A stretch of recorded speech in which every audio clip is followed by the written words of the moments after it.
Well, at this point in time, the world has a reason to cry.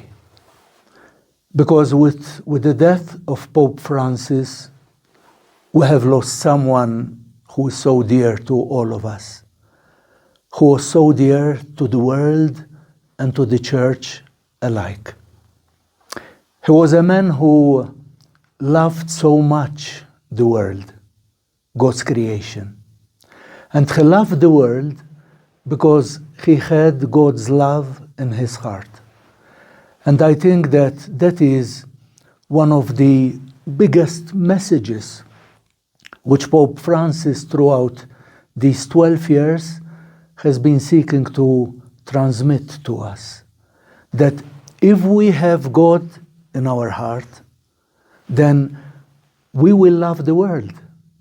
We will love the world, we will take care of the world. That is why Pope Francis, he was a gift to the church. He was a gift to the church because he made us, he insisted on us, on rediscovering again the joy of believing in God, the joy of knowing Jesus Christ, the joy of recognizing Jesus Christ in our lives.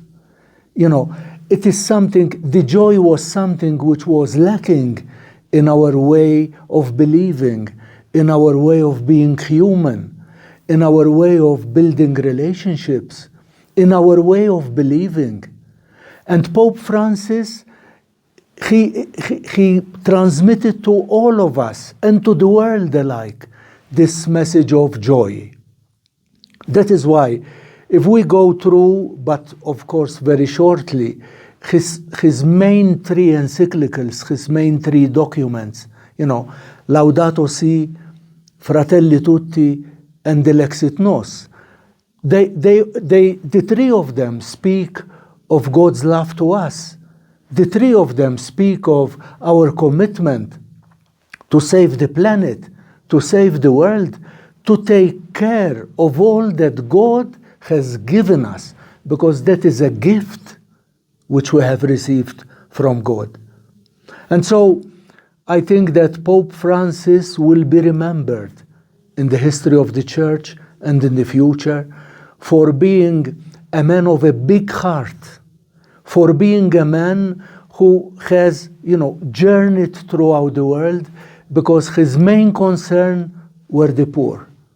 His main concern were those people who, in spite of prosperity, who in spite of a world which believes that it has become rich and that it has achieved so much in technological progress, in spite of all this, there are so many people who still live on the margins of society. There are so many people who still live in poverty. And those were the major concern of Pope Francis. If we give a look, for example, at the journeys which he made in these 12 years, they were practically all journeys going to the periphery, trying to reach out to people who are the leftovers of society. Pope Francis used to speak so much of the leftovers of society. Why? Because, I repeat, he was a man of a big heart. We had a pope for these last 12 years who loved so much God and whose love he transmitted to all of us. We have to be grateful to God for giving us a gift so great in Pope Francis.